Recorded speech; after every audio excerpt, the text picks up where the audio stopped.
You are listening to the Doc Malik podcast. This show is 100% independent and fully funded by listeners like yourself. So, if you wish to support Ahmed in all that he is doing, then please subscribe to his channel on Spotify or his Substack. Or simply buy him a coffee with a one-off donation, links to which can be found at docmalik.com. Now, let's get on with the show.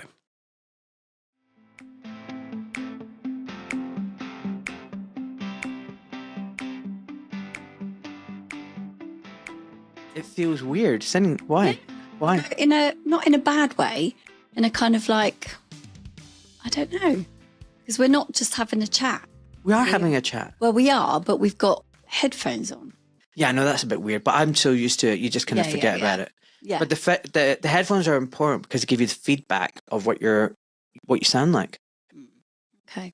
So that's really important. So is this the first time you've ever done a podcast?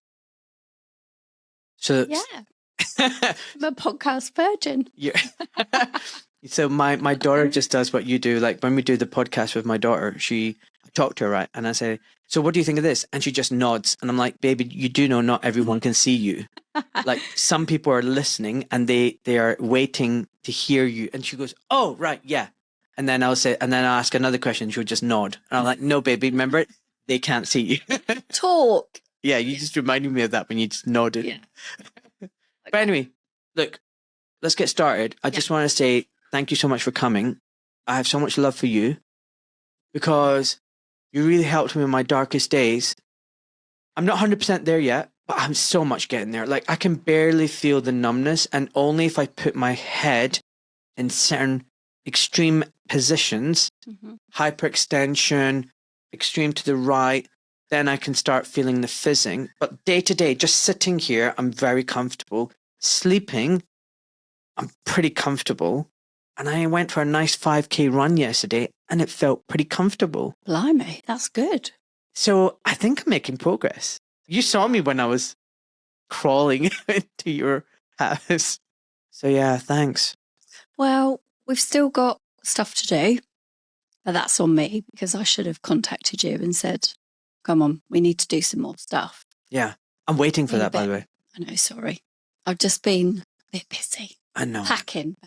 But it's all fine. We will get that. And I need to bring you a roller, but I'll bring that Wednesday. Yeah, you're busy because you've got your full-time job and you're moving house. So yeah, I know you've got a lot going on. But listen, look, can I just say something? What a weird world, right? So like, who knew like me helping your dad all those years ago would come back and then you'd end up helping me? Isn't it crazy? Really crazy.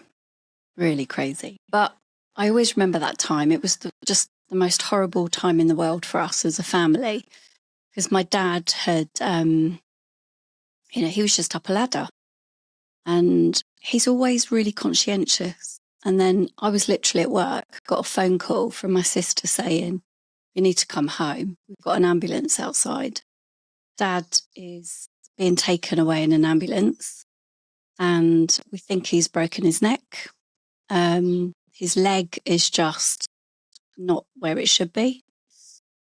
And I just panicked. And when things like that happen to me, I go into a bit of a funny mode.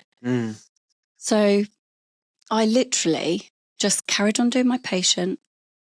And then I just said, excuse me for a minute, very calm and very collectively. And I went out to my receptionist and I said, can you cancel the rest of my day? I've actually got to go to the hospital. My dad's fallen off a ladder. And I said, we think he's broken his neck. So she was like, oh my God, you need to go now. I said, no, it's okay. I'll finish my patient, but then I'll go. Weirdly, so I just went back into my room, finished my patient. Almost like a bit of shock going on. Yeah. And then drove to the hospital. Seeing my dad like that was just awful, awful. Of course, he was on the spinal unit in traction. They couldn't move him. Not in traction, sorry, but they just couldn't move him. Splints. Yeah, it was just awful. And he hadn't done anything to his neck, thank goodness, but his leg was just mashed. So, hence you stepped in. And I remember Dad had got compartment syndrome. So his leg was just raised 90 degrees with just ice packs on it 24 hours a day. And then, you know, I remember you saying, well, we're going to have to operate because if we don't now, we're going to lose the leg anyway. And it was like, oh, and well, you did your magic. And my dad, well, recovery, I think, took a while, as you know it would. But I mean, he's amazing now. He's in Canada at the moment. Oh, wow. Yeah. Yeah. Last year he did the zip wire Snowdon. The year before that he did Niagara Snowdon, the zip wire there. So, you know, it's amazing.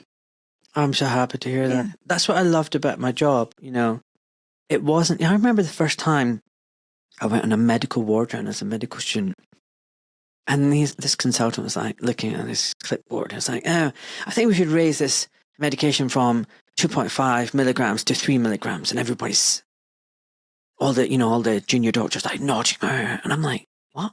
And then the next patient, let's reduce this drug by blah, blah, blah and increase and let's see what response that. And I was like, what is this? I didn't get it as a medical student. I was like, tinkering with blood thing and look at the ECG and blah blah and then cracking some joke that I didn't find funny and all the other people just laughing because the consultant said the joke which wasn't very funny but they had to laugh anyway. So I'm walking around thinking I do not want to do this for the rest of my life. Then I went and did orthopedics and it was just humiliation. This consultant just took the piss out of me. He was a young consultant. I was in a group of 8 people and 7 of them were girls. He was just picking on me the whole time and all the girls are laughing.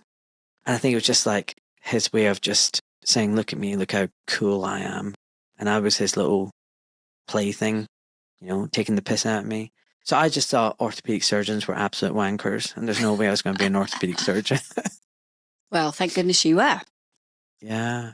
But then I fell into it because I had this professor, Hamlin, who I went up to. I said, look, I can't get a job in general surgery. I want to be a general surgeon. But I need to work with a professor to get onto the circuit. You're a professor of orthopedic surgery. Can I please come and work with you? And if I do a good job, can you support my application for surgery? And he just put his glasses down and went, you're telling me you want to come and work with me and you don't even want to do orthopedics? I went, yeah. He went, oh, for God's sake. All right, okay, son. Right, I've got a deal to make. How about you come and work with me, and by the end of it, I'll make you an orthopedic surgeon. And I went, that's great, but it's not going to happen. I want to be a general surgeon. He went, yeah, we'll see about that. We'll see about that. He was right. I had a great time, and I realized that not all orthopedic surgeons were wankers. A lot of them are. But I actually worked with some pretty cool people. And what I loved was just what happened to your dad. You know, people came in with really badly broken bones that could mend or might not mend, but would disable them for life. And with the right operation, you could just get them back up and going again. And quickly. So it's none of this tinkering with medication. It was like literally physically putting people back together again and allowing the body to do what it does. And that's how I fell into love with orthopedics. So your dad's an example of the kind of stuff that I loved, you know? Pretty magical. Yeah, and you were brilliant at it. And over the years, it wasn't just my dad that we kind of had in common. Because of where I work, I'd got patients coming through that you'd also worked on as well. So over the years, I've kind of caught up with what you were doing, which sounds really weird. Like I'd stalked you. I hadn't. But it was just over the years, we just kept coming in, or you kept coming into my orbit. Yeah, it's so funny. Yeah. I'm going to read out some messages to you. That's because every kind of like couple of weeks, I get people reaching out to me. But yesterday was strange. I had 2 people reach out to me, former patients. I was like, what? So like, I just complete random. Hello, Mr. Malik. I've only just seen that you have retired from being a doctor stroke surgeon. Retired. And just wanted to say a massive thanks for everything that you did for both me and my mum.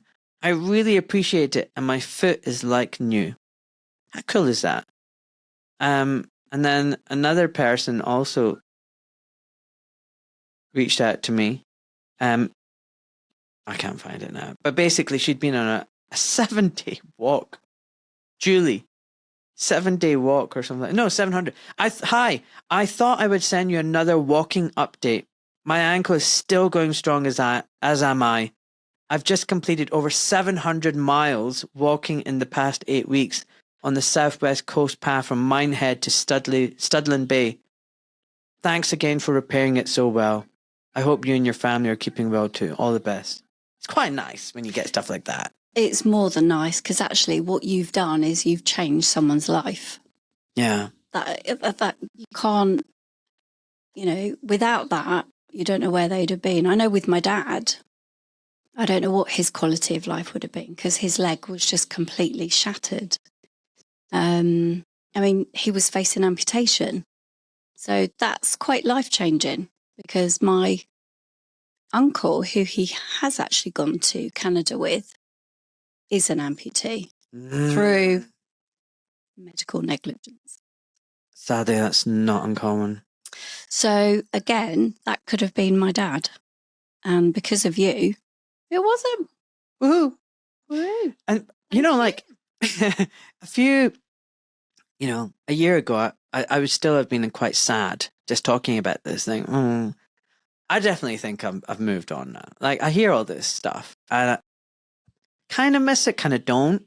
I still feel like I'm making a huge difference in the world and in a different way. And like I said, when you arrived, I was on the phone with Dr. Suzanne Humphreys. And I know. And, I got this message from her this morning, which I'll just read out, which was just so nice. I couldn't believe it. I was like, what the heck? She goes, yes, this is Dr. Suzanne Humphreys. I'm not a bot. It's really me. I just want to say that I love your work. I was like, oh my God. That is amazing. I know. It's quite nice. It is really nice. I love the way that you just handed her the phone and said, or handed me the phone and said, this is my next podcast. Say hello. I was like, hi. Don't know who I'm saying hello to at that moment in time. The sun was glaring in my eyes. I'm like, squinting. Who's this person? Yeah. It's like, wow, that is, but I think we move on. Yeah. One chapter closes, another opens. And I think, how great is that you can actually turn around and say, do you know what? I loved what I did before and I was so lucky. But now, circumstances, changes, you're now doing something else that you love. Most people get up and go to work and it's this drudgery. Yeah. They don't want to do, they go in because it pays the bills. You're kind of one of the lucky ones that you've had that change, but you love it equally as much, but in a different way. And I had something very similar. I was in the airlines for years, and through health, I ended up having to come out of that. And luckily I'd trained years and years ago to kind of do what I do now, but not to the level that I can do it now. And I'm fortunate like you. I don't ever wake up and think, oh, I don't want to do this. So I think we're really lucky. We are 100%. Really lucky. 100%. 100%. And you're right. A lot of people, I don't think they love their job. They don't. And it's funny. I thought I was quite healthy 2 years ago. I've been compiling this 2-year anniversary podcast with snippets of all the old podcasts. And I'm looking at myself and I'm like, God, you look pasty. God, you don't look great. And I was like, yeah, I was still in the system working indoors a lot, blue light, EMS, hospital Wi-Fi, blah, blah, blah. This is all hardwired. We're in a kind of like EMF bubble. I spend a lot of time in the garden, a lot of grounding. I've really optimized my sleep. I feel much better apart from my little jiu-jitsu injury, which is now getting better. I feel like I'm just happier. And wealth, I realized, especially with this injury, is more than monetary. So what I mean by that is in the darkest days when I couldn't sleep, couldn't find any position of comfort, I was literally that time when I came to you, I was like so broken.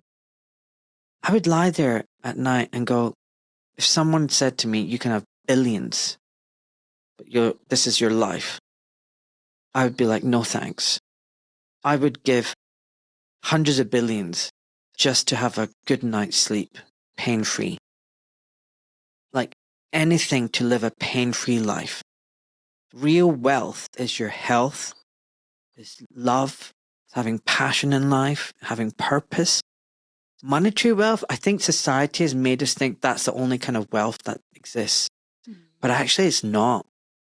So, no, I do feel blessed, and I think you're blessed. And I just want to say a big shout out to Marianne Walsh, our mutual friend. She's going to be a guest at some point too, for introducing me, because she said, look, I think my friend can help you.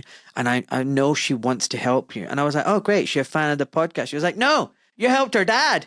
And it was that, and people need to know, you invited me to your house after your long day at work. You hadn't had any dinner. And you spent like 90 minutes working on my neck. And that night was the first night I slept properly in literally 6 weeks. And when I was just totally broken. And what it did was it just gave me hope. Like, it didn't cure me overnight, but it definitely made a profound difference. And it just made me realize, actually, I can do this. I can get better. I'm going to get better. I'm just saying publicly, thank you so much. You're very welcome. And it was an honour. And I could feel the love.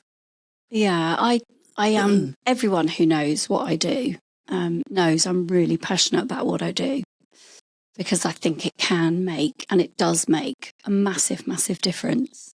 And, I tend to, so although I come under the umbrella of a massage therapist, I'm not really just a massage therapist. I work with chronic pain. I specialise in chronic pain.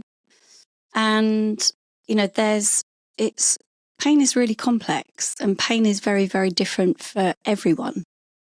So, my pain scale might be 2, but yours for the same thing might be 10. And you're just not looking at that pain scale. You're looking at everything about that person. How is it affecting them? Because pain does. Within 48 hours, it starts to kind of affect the endocrine system. So that will have a massive bearing on people's mood, how they can sort of, try and get through that injury. So a lot of what I do is I just look at holistically everything about that person and try, like you just said, I know that we can heal from this. It isn't so clinical that you just have an injection or we do surgery. There's so many more things out there that people can do in order to heal. But we've just been so programmed to sort of like one kind of way of healing. But I think, a lot of people are sort of like coming out of that. So a lot of people have always said to me, oh, I don't know what you do. You've got magic hands. But I heal with the head, because obviously I'm actually thinking about what I'm doing scientifically. And I've got all the data, or not the data necessarily, sorry, but, I've got all the knowledge of what that pathology that I'm dealing with will entail. But then I'm healing with my heart, because actually healing, I want to make that person better. It's like a transfer of energy. It is an energy thing. And then, so head, heart, and then my hands, the healing hands. So I've been told. So for me, that's kind of where I come from. Head, heart, and hands. I can agree with that. I mean, the thing is, as soon as you saw me, your assessment was just bang on. You knew my shoulder girdle muscles my muscles were super tense and tight and in spasm. They were irritating the nerve, long thoracic nerve, the suprascapular, all that kind of stuff around the brachial plexus. And it was like, you just knew how to take some of that tension off, increase the blood flow. So it's not all woo-woo stuff. It's genuine. You were genuinely physically changing the structures around my shoulder and neck, and taking pressure off my disc prolapse and neck, helping with my posture. And here I am. So thanks. You're very welcome. It works. But again, the training that I had, I mean, I've been so lucky in this career that I've actually trained with the most amazing, really talented kind of people that just, they're inspiring, massively inspiring. What was inspiring about them? Like, what was it that you learned and that was inspiring? Well, my basic training was just Swedish massage, which, people can go and do a course on that online if they wanted to, or on work, just, in a week. But what does it teach you? Not a lot. Probably shouldn't say that, but, it's a foundation. And then when I set up a business in a gym, of course, I was getting a lot of sports people that were coming into me. And my basic training, I was like, well, I was doing something to them and they were walking out of there feeling a bit better. But what was I doing? So I really wanted to find out in detail what I was doing. I'm kind of a bit of a geek in that way. I kind of go, well, why am I doing that? What's the effect of that? And what's that muscle? And what's that nerve? And what's that doing? And so I found this company just online and called Jing, Jing. Brilliant. And they were down in Brighton. So I just found myself booking a course. Working with the spine was the first course I ever did with them. Working with a physiotherapist. And I just drove down there, not having any expectations, kind of thinking, what am I doing? And I was absolutely blown away, just blown away by their knowledge. It was a real life physiotherapist working and teaching us. You don't really get that on a lot of massage courses. So the two women that founded this institution were they were just so they're very intelligent, clever, caring, kind, but wanted us to succeed and wanted us to be the best that we could be. And I ended up spending years and years and years training with them until they evolved their massage practice, that they then were given degree status. Oh, wow. So they massively changed massage and put massage in a completely different space on the map for all of us that are trained to their level. So I have a degree in working with chronic pain, sports injuries, and it's down to them because I've never ever had any training like them before. So they were my first sort of point of, wow, I can actually do something really wonderful here. And I just naturally loved it. And that's where I ended up until I ended up with 4 prolapse discs myself. Faced with that, and that's when I think, like, when you came to me, or people do have disc pathologies, it's, I kind of go, it's not the end of the world. We can do a lot of things about it. Because you think it's going to last forever. When you're in it, you really do. I mean, for 2 years, I had 4 of the things, and stenosis, which is like nerve. But stenosis is where the spinal canal narrows because of the disc prolapse, and there's not very much room for the nerves, and that's what causes the pain, and it's not very nice. And normally people say it's irreversible, it's permanent.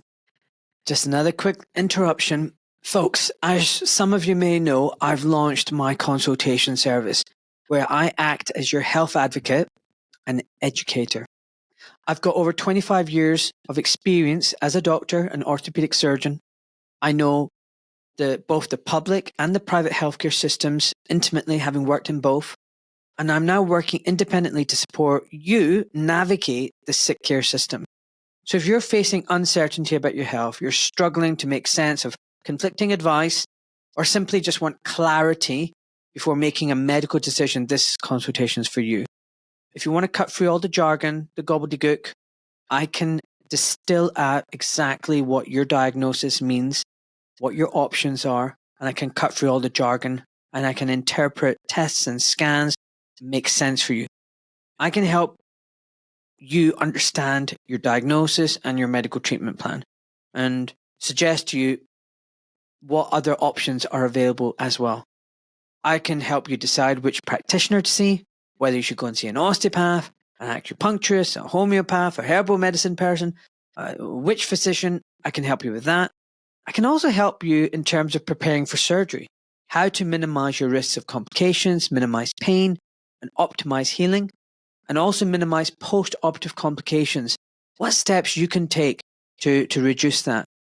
And even more importantly, in this time and day and age, help you get an informed consent from your surgeon. So if you are planning on having an operation, I can coach you and tell you what questions I would ask of any surgeon and make sure in that way that you get an informed consent. And if it's none of that, but you simply want to lose weight or optimize your sleep or have an introduction into intermittent fasting, I can help you manage chronic conditions and introduce lifestyle and dietary changes.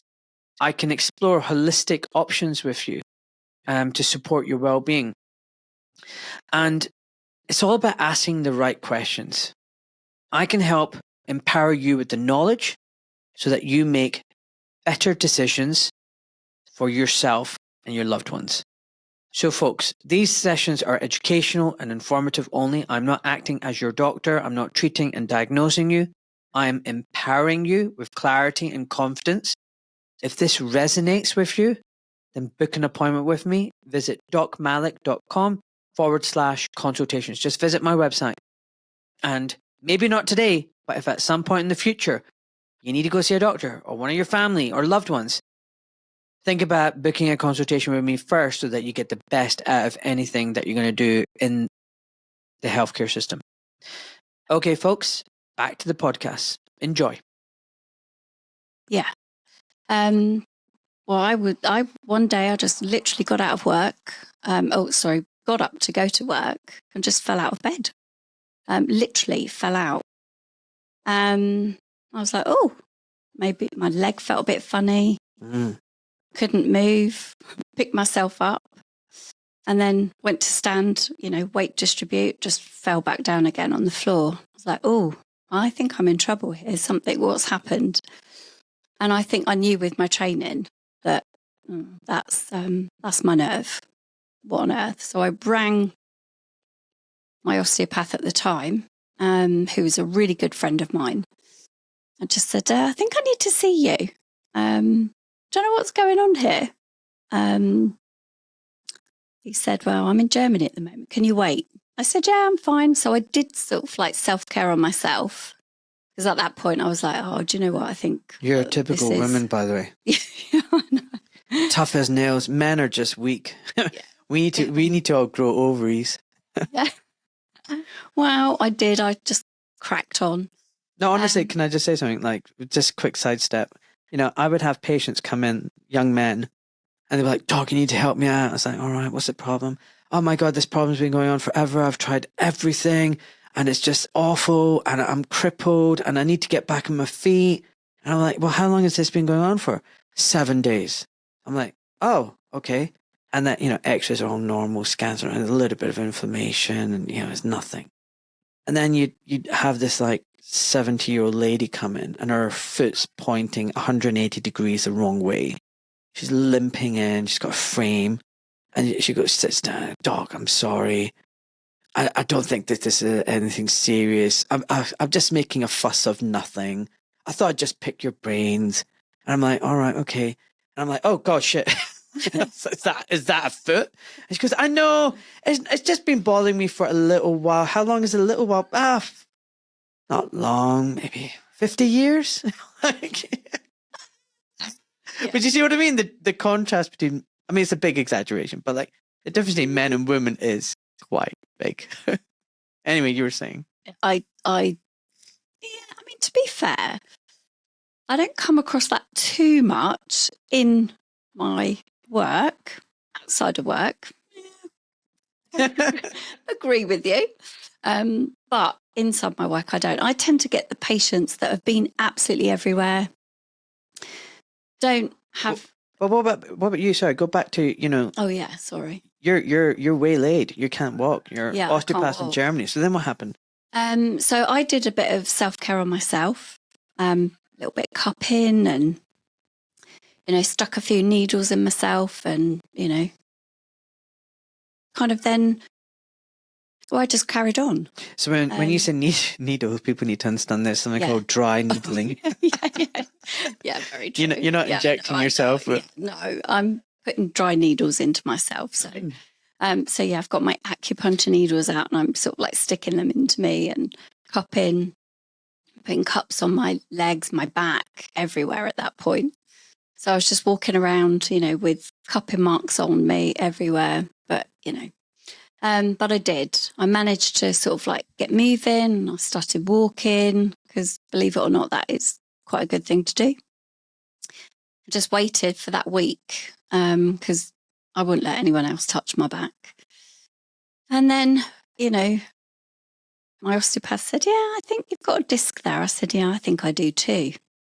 So then I just went through getting the scans because actually the treatment that we did, we wouldn't have changed it, but, and we didn't, but it's just for my clarification.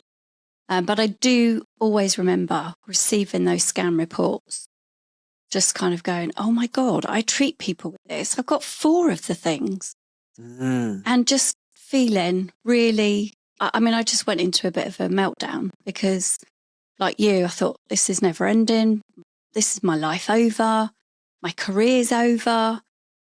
And it took me about a week to process and go, come on, Sarah Jane, you do this all the time. This is what you do for your patients. You can do this, but it is a process. I think, and then it's like, right, okay, get yourself into gear and go, right, okay, what am I going to do? What am I going to put in play? I'm going to sort this out. Hello, girls.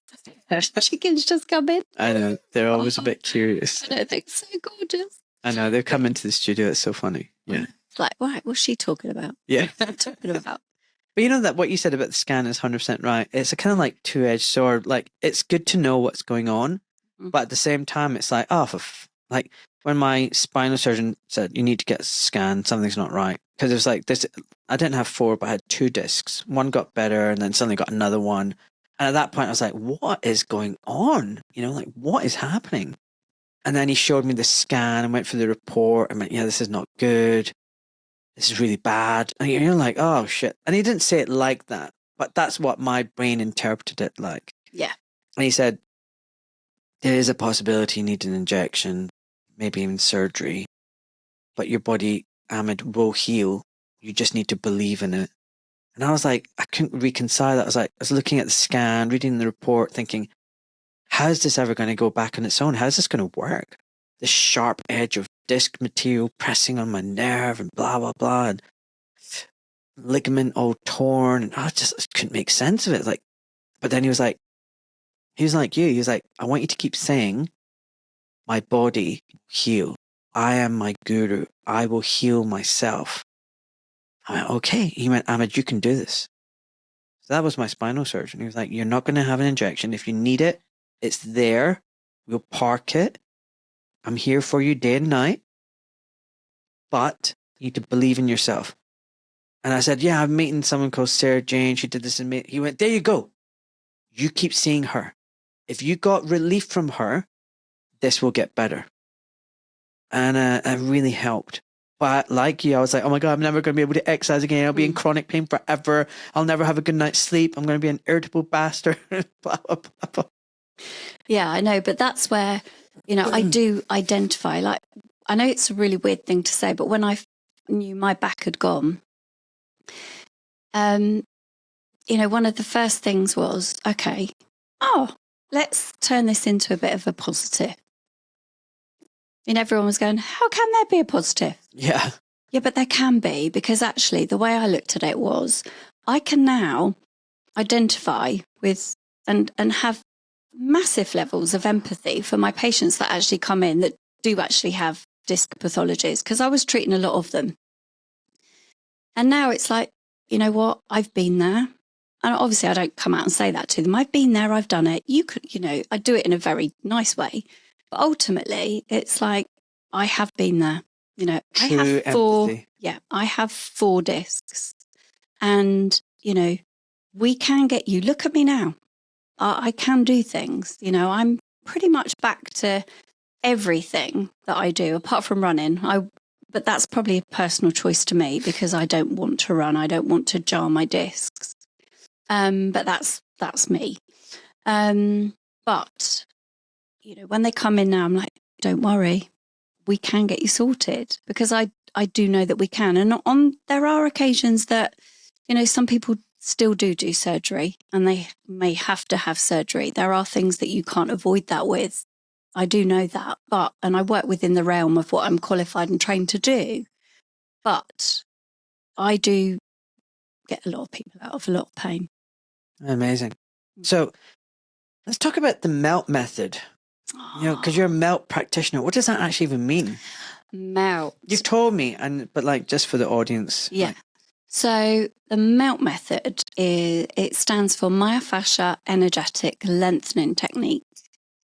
It is a self-care program that has been devised by Sue Hitzman. I mean, she's another inspirational teacher. And as I said again, I've just been trained by the best. So I feel really honoured to have these women that I know on a personal level teach me. So honoured. But Sue is in America.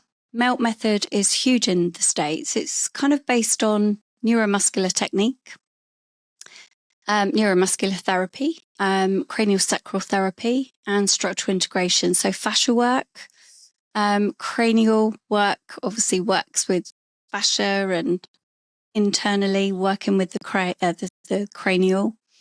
And then neuromuscular technique is, where it works on, muscle assessment to actually work out whether, the joints inhibited,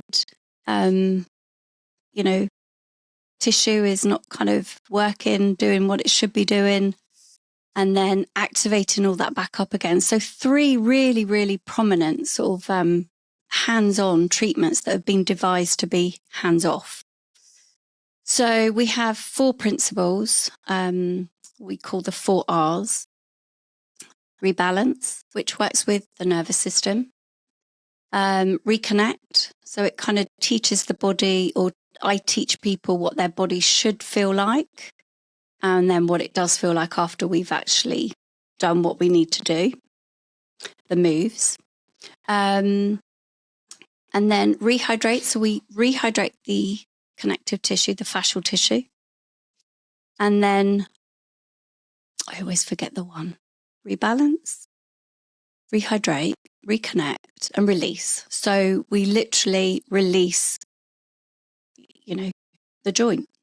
So I can create traction through the spine. So, you can manually do that, but I can teach people to do it.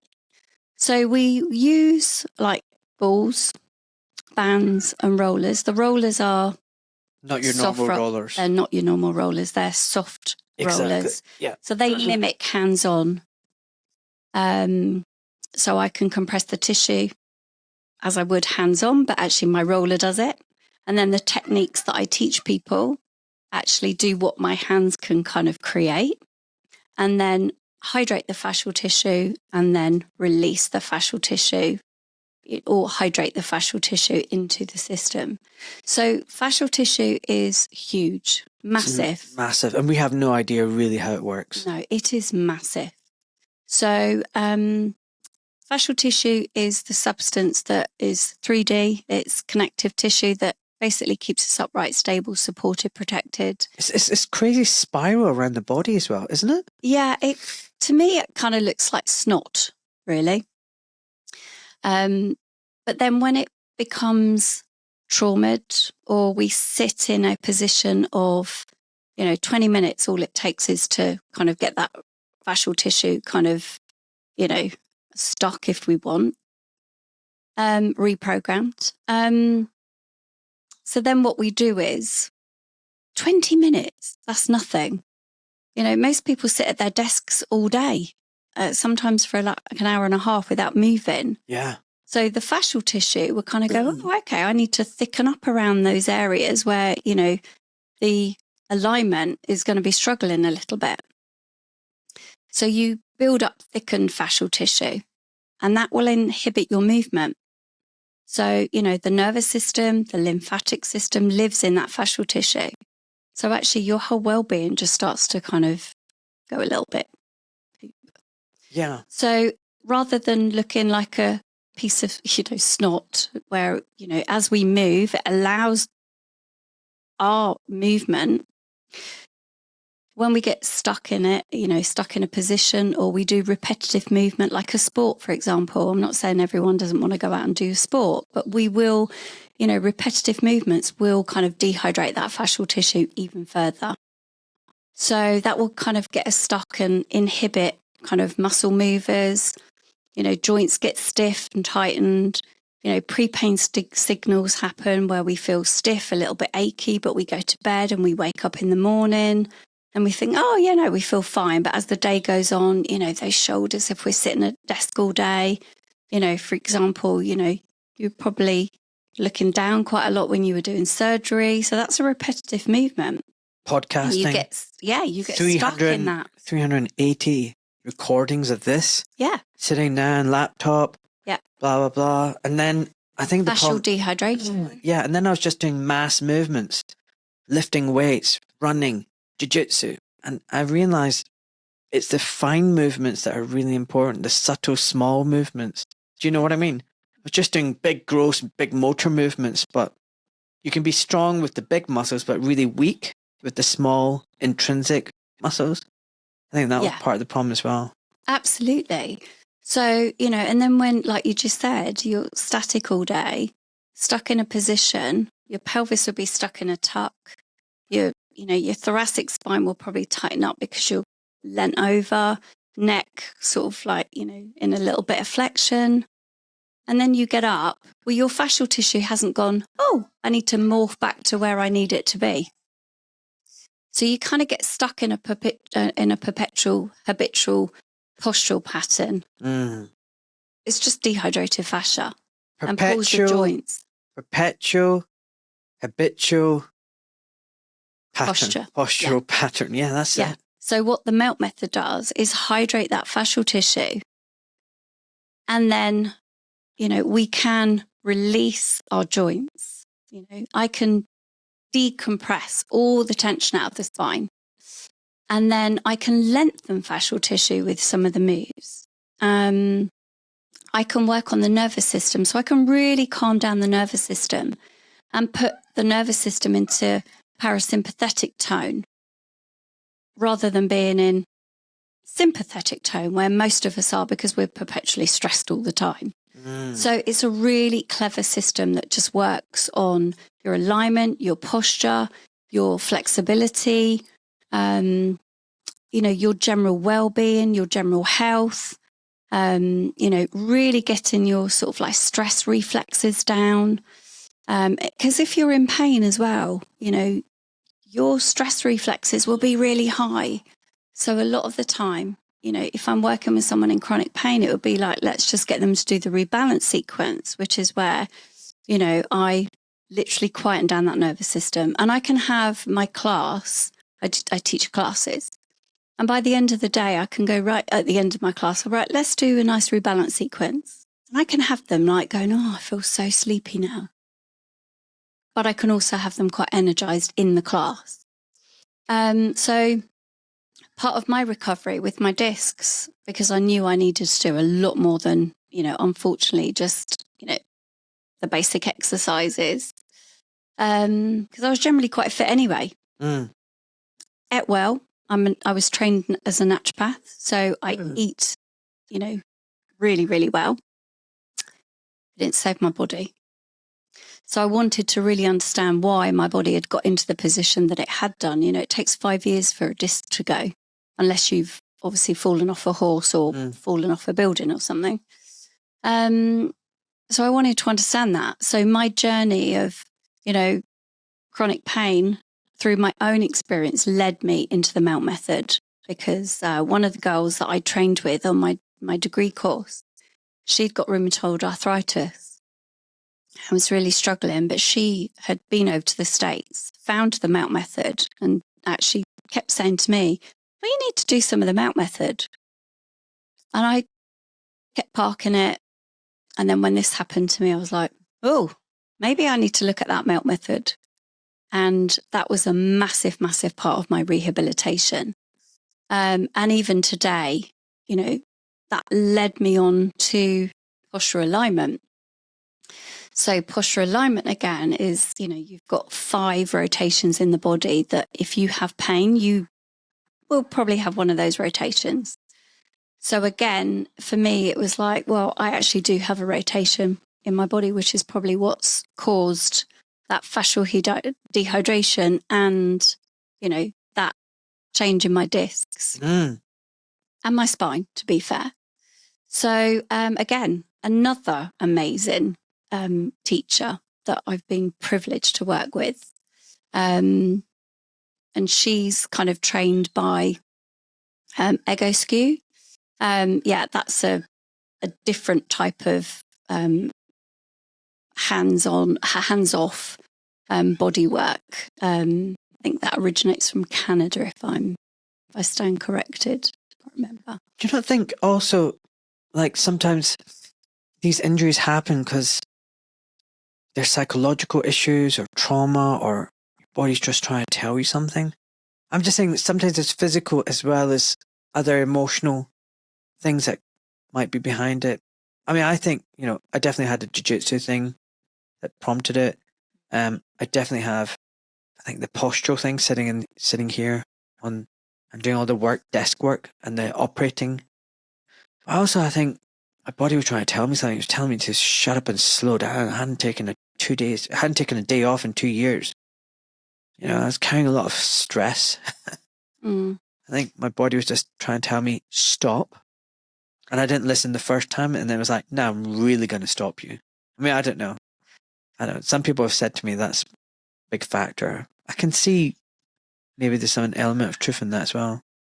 Yeah, I think there is, that does happen. I think the mind-body connection is like huge. And I think they really work together. I think you have to believe that you're going to heal. Yes. And you can put all the things in play. But I think, I often see a lot of people that, for example, hold trauma. And that can come from lots and lots of different things. And actually, when I do my fascial release in my clinic, I often warn people, I can, with what I'm going to do, it might feel like I'm not really doing much, but it can, release that trauma out of the system. You might find you feel really angry. You might find you feel really tearful. You might find nothing. But, most of the time when I'm treating, some pathologies, I know from my experience that there will be trauma there. And as I'm releasing it, they're happily chatting away to me.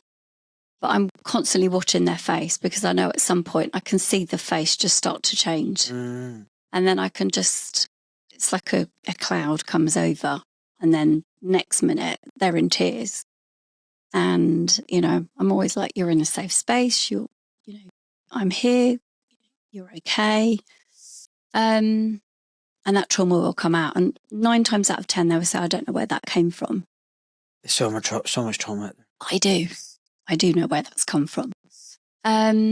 So I do agree with you. I think the mind-body connection is absolutely huge. And I do think you're quite right. The body will find a way to kind of slow you down.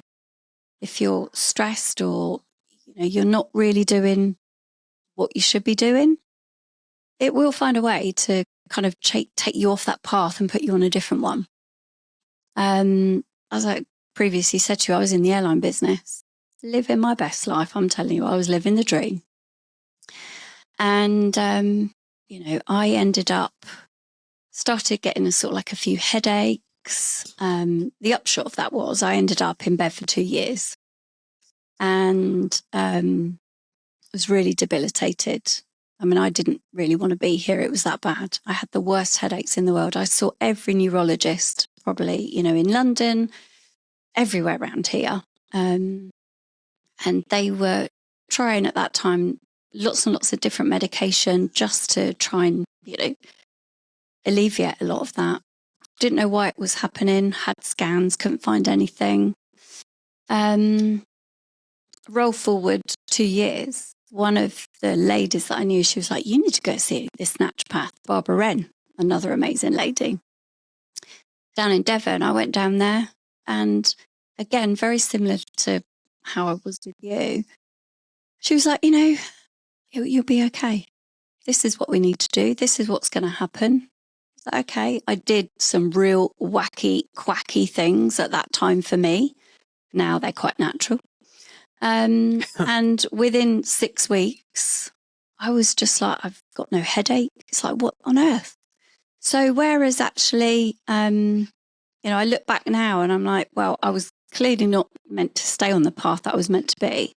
So body did some weird stuff and I got off that path because actually when I tried then to go back to flight operations at, the company that I worked for at the airlines, I was never going to be able to go back to that. I'd lost my confidence. It really, really changed everything about my life, which was another process that you have to go through when your life changes. I don't think you can just so quickly go, I'm just going to change. And that's fine. I think there's a whole process when you've, I don't know if you found that with yourself, you trained for years and years and years to do what you'd done, to do what you were doing. And then all of a sudden it's kind of taken away from you and not through your own fault.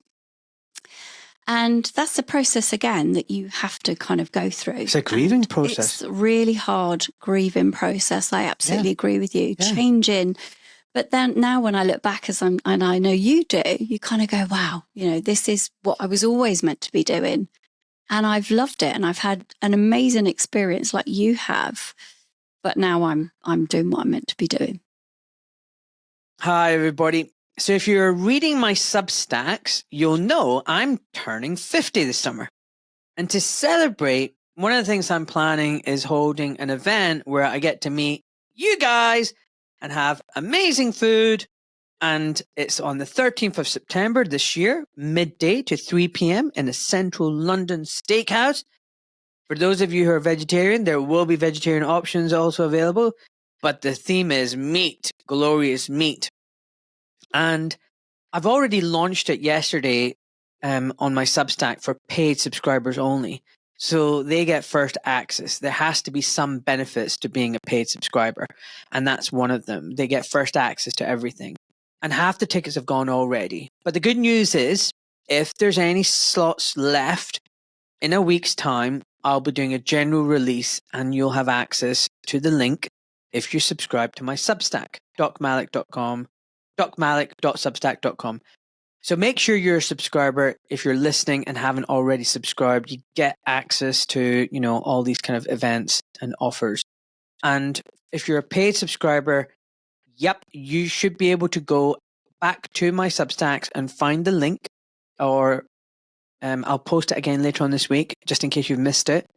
But remember, half the tickets have gone already. Now, this is a non-profit event. All the money is going towards food, drinks, and venue hire. Okay? I'm not making any money from it. So why am I doing it?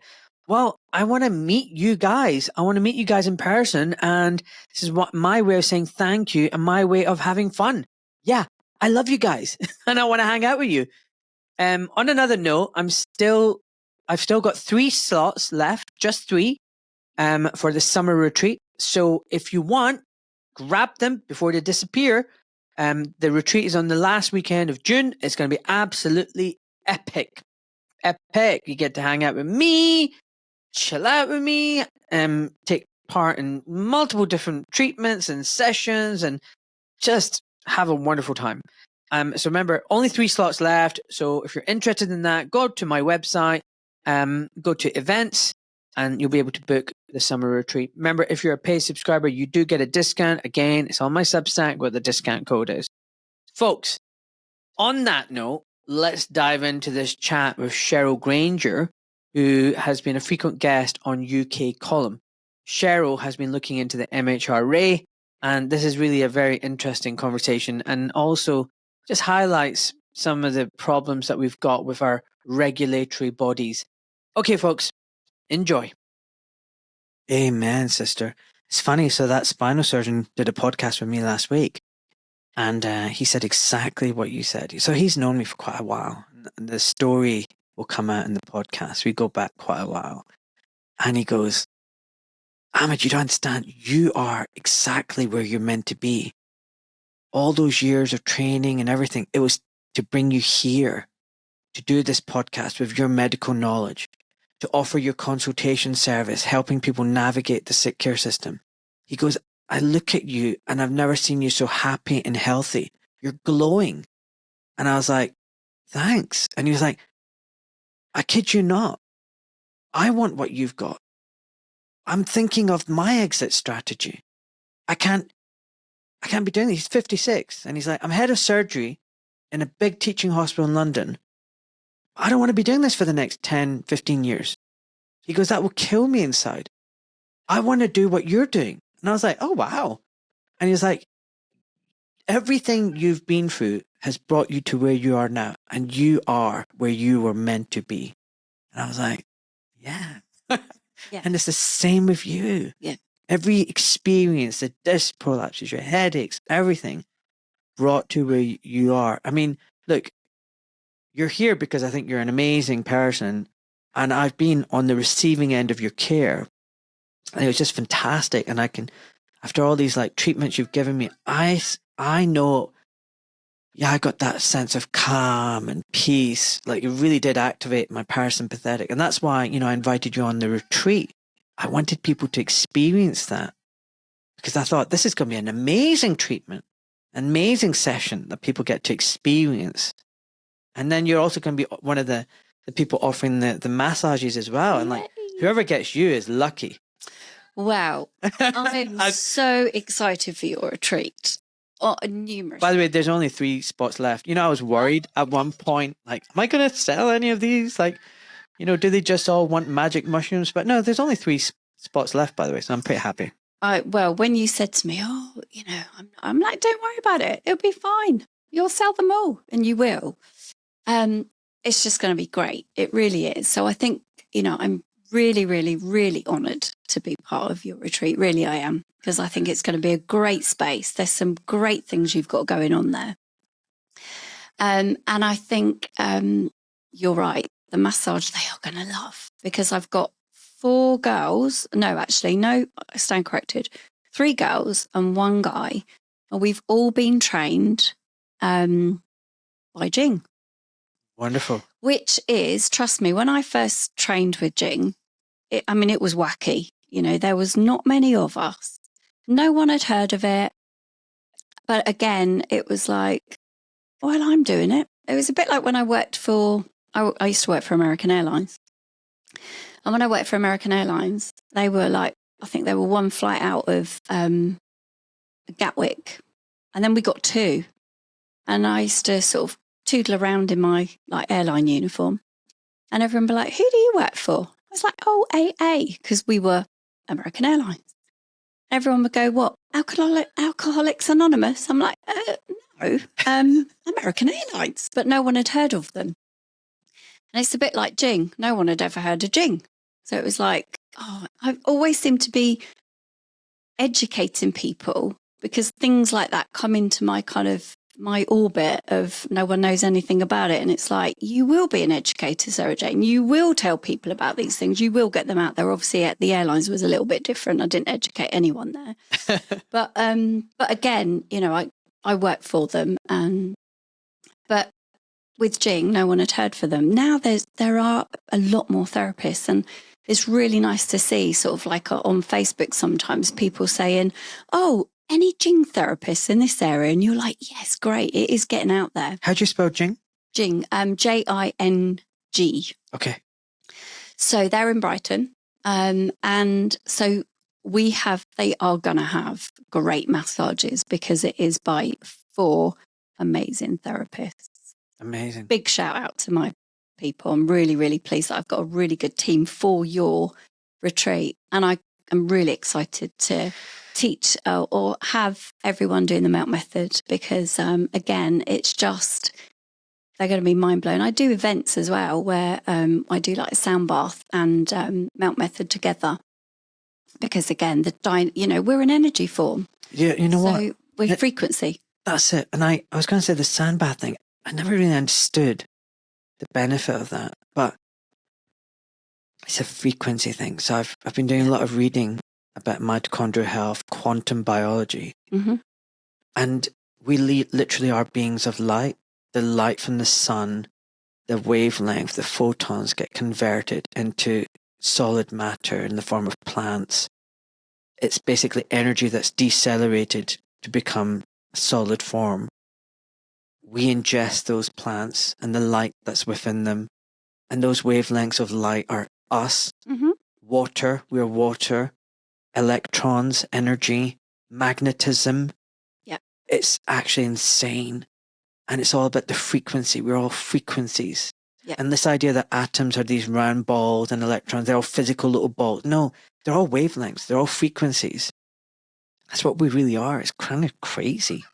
All frequencies. And if you get the right frequency, you can get the God frequency, you can get the frequency of the earth. And sound baths create the right frequencies, a lot of which we're devoid of in this artificial EMF world that we live in.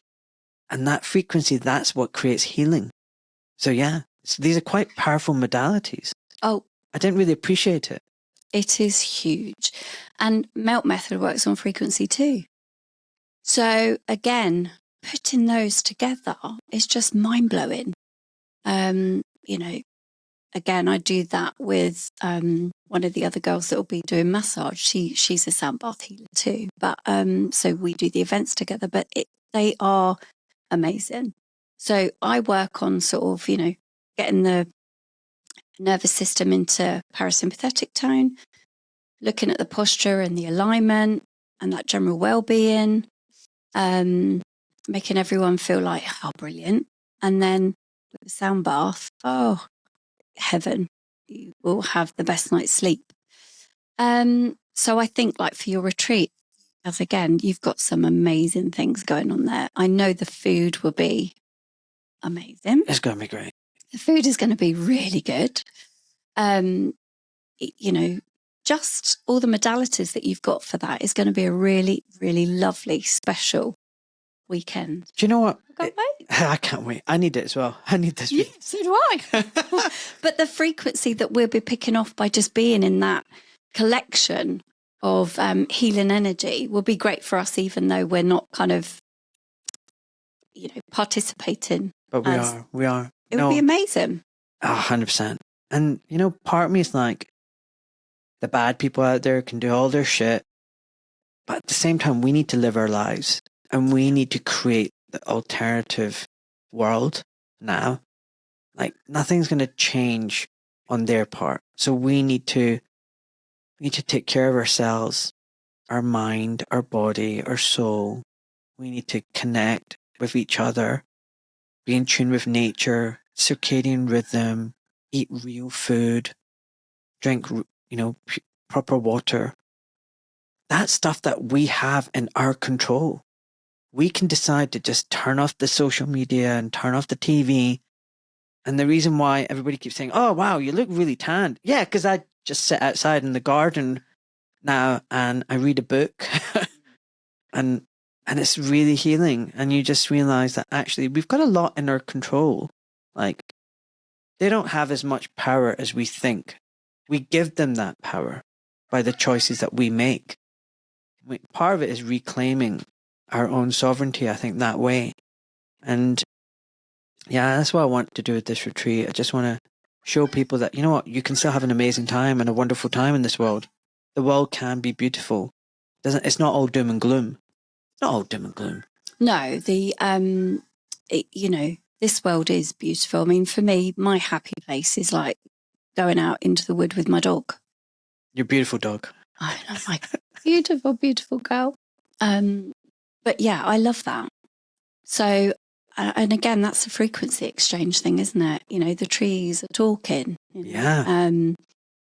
Just being in nature. And you are right, we have so much in our control. We really do. Eating well, like you just said, being out, but being with people that are, in a good frequency as well. But I also think, it's not just about being with like-minded people. It's just, we can be in a room full of doom and gloom, but actually we still can be that light in that doom and gloom room. Exactly. And we can overpower that with just being, happy and light and kind and caring and showing love. And because trust me, in a room full of a load of people that are dark and gloomy, you walk in, you're that breath of fresh air. And, you can have that aura about you. And that is priceless. Perfect. Listen, on that note, where can people find you? Like if they want to do a class with you, where do you hold them? Like where can they find you? So I do my classes all in Holmer Green. Just down the road. Buckinghamshire. I have my classes on, I have 3 classes and 1 online class. Monday mornings, I do my online class. Then I have Monday and Wednesdays classes and a Tuesday evening. So how can they find you? Have you got a website? I don't have a website. So how do they book or get on the online course, They can contact me. They can email me. All right, what's that then? What's your email? My email is sarahjanegoulding@icloud.com. Or they can call me. Or they can find me on my Facebook or Instagram page.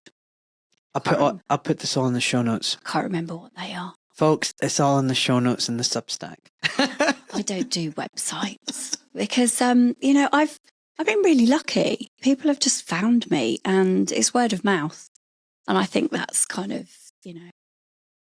best thing really. 100%. You don't need to market. No, what you do. I'm quite happy. Yeah, 100%. Right, listen, you're on your deathbed. Yeah. Before you meet your maker, what words of wisdom and advice would you give to all your loved ones around you? Be empathetic and always look at the other person's point of view. I think a lot of people don't show a lot of compassion to how other people think and how they might be feeling. They're always thinking about what they think and what they feel, and never really about the other person, why they might have said what they've said, or why they might be behaving like they are that day, or, why they might just be doing what they're doing. And I think if we can kind of show that and listen to other people, we can kind of understand people a little bit more. And just try and meet them at a place where we've got a little bit more harmony, a little bit more caring and compassion in the world. That's beautiful. Completely unique answer. No one's ever given that response before. It's very nice. Lovely. Friend for life, Sarah. Absolutely. Honestly, I said this the other day. I actually meant it. Quite like to meet your dad again at some point. The one that carries the picture of the X-ray in his wallet everywhere you go. Does.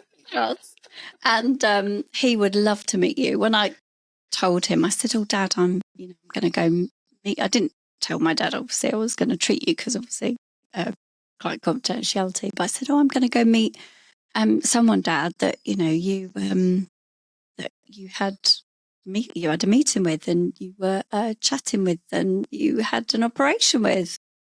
"Who?" he said. said, Ahmed, oh, I'd love to meet him. Can I come round? I went, today, had you come? Well, I'd like to, he said. I said, well, I can arrange it, I'm sure. Well, he can come down here and have a coffee with me. He'd love to. Let's do it. He'd talk about his leg. He'd get his picture out of his wallet. He's amazing. He's like, 80 next year and still carries that in his wallet. Listen, my dad was alive. He'd be 80 as well right now.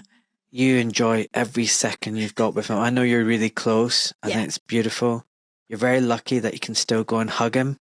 You hug him every opportunity you can because one day he's not going to be there to hug. And dads and daughters, I know are tight. I got 2 of them.